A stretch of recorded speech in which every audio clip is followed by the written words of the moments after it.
I'm back. Hello. I had to reconnect the internet and put something warmer on because it was actually quite cold.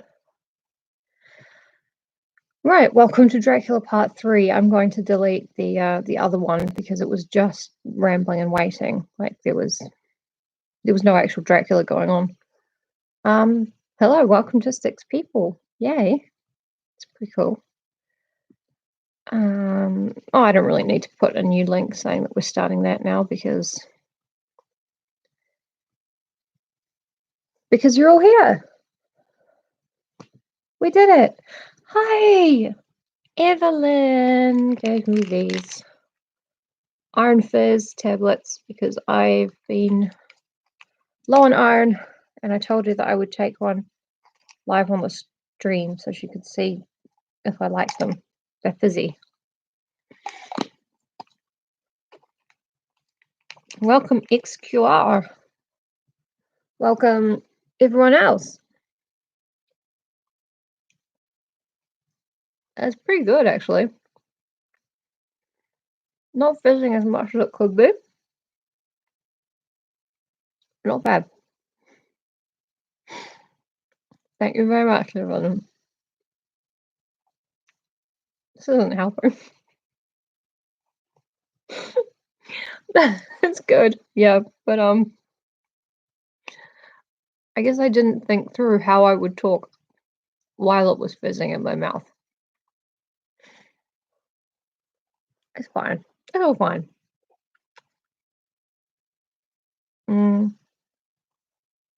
Might just swallow this here, fella.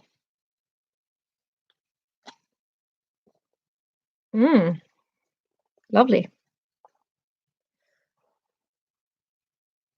Alright. I'm so pissed off by the foundation or whatever, making it look like I have smile lines. Smile lines. I have fury lines. It's cooler. Alright, anyway, so yesterday, the story so far, we began with welcome, Father Dog. We began with Jonathan Harker. He's an Englishman, he's a lawyer, he does not believe in the supernatural, which is why he's traveling to Castle Dracula and completely ignoring everybody along the way they're all frantically crossing themselves and giving him crucifixes and praying and telling him to go home, do not go to Castle Dracula.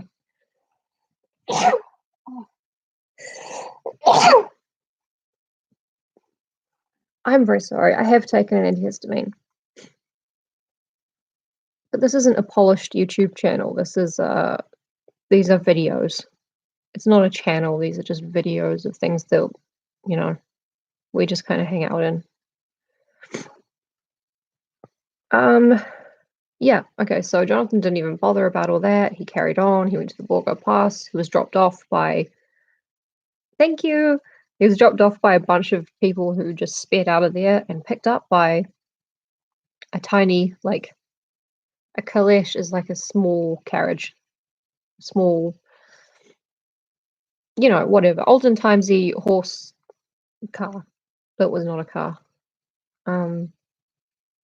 With a driver who is very mysterious, doesn't speak, and has red eyes that glow in the dark. But Jonathan's fine with this. Because he is an Englishman, and he is a man of rational beliefs, which is why he deserves to get eaten by ghosts, probably. Oh, sorry. The sniffling. I'm afraid to blow my nose or it'll start bleeding again. But then again, like the kids and the teens, they love bleeding noses because, like Billie Eilish, she had a bleeding nose in a video, and the kids liked that. You never know. You never know these days what people are into. Yes, it's very impolite. That's why the driver got away with like driving. He was driving Jono up and down for ages on the same road, and Jono noticed, and he didn't say anything, and they just kept going for ages, which, like, to me, yeah, it's cool, tough. It's It's like having proper etiquette for queuing up for things. Proper queue etiquette is what separates us from the animals. Oh my goodness. Sneezy, breezy, beautiful. Yeah, it's uber fraud. Yep. I think Dracula's just messing with Jono because he's bored, waiting for him to say something, and Jono never does. And then Dracula eventually realizes this. It's my theory. If you would excuse me, I am going to blow my nose.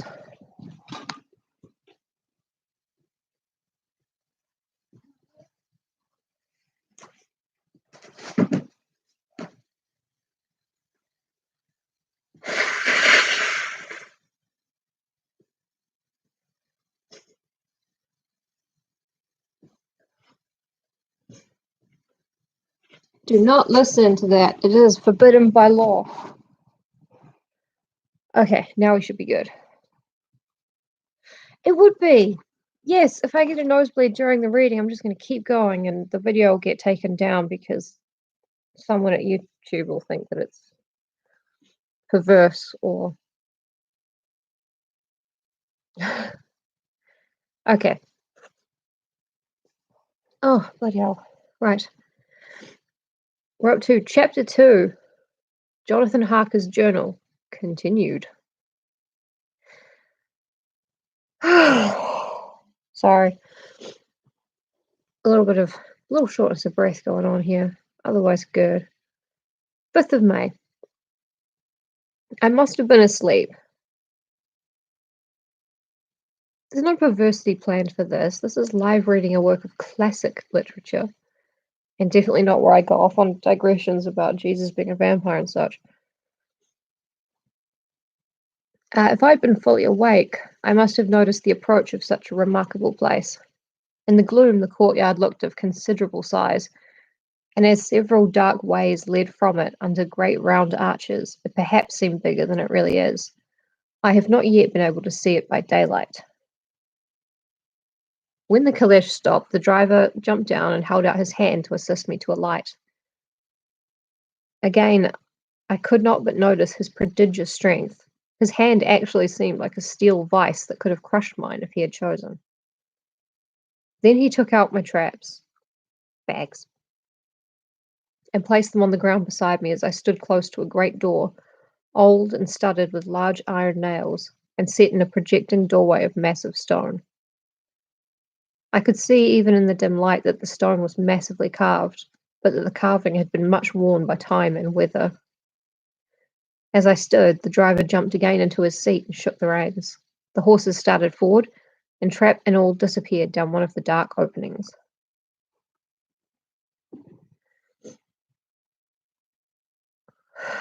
I stood in silence where I was, for I did not know what to do. Of bell or knocker there was no sign, though through these frowning walls and dark window openings it was not likely that my voice could penetrate. The time I waited seemed endless, and I felt doubts and fears crowding upon me. What sort of place had I come to, and among what kind of people? What sort of grim adventure was it on which I had embarked? Was this a customary incident in the life of a solicitor's clerk sent out to explain the purchase of a London estate to a foreigner? Solicitor's clerk? Mina would not like that. Solicitor. For just before leaving London, I got word that my examination was successful, and I am now a full-blown solicitor. I began to rub my eyes and pinch myself to see if I were awake. It all seemed like a horrible nightmare to me, and I expected that I should suddenly awake and find myself at home, with the dawn struggling in through the windows, as I had now and again felt in the morning after a day of overwork. But my flesh answered the pinching test, and my eyes were not to be deceived. I was indeed awake and among the Carpathians. All I could do now was to be patient and to wait the coming of the morning. I'm just going to take another antihistamine, if you would excuse me. This is funny in a lot of ways. I mean, firstly, now Jonathan is thinking, damn, what kind of place is this? The exact kind the peasants have been warning me about all this time. No, now he realizes. Thank you, Zyrtec, or whatever this is. Do antihistamines responsibly, kids. And also, he's not sure where to go. He's been dropped off in the courtyard. He's not sure where to go. And he decides to just stand there until morning. It's like he's just hit the wait thing in Skyrim. He's just going to stand there staring. Also very English. Just as I had come to this conclusion, I heard a heavy step approaching behind the great door, and saw through the chinks the gleam of a coming light. Then there was the sound of rattling chains and the clanking of massive bolts drawn back. A key was turned with the loud grating noise of long disuse, and the great door swung back. God, you guys were about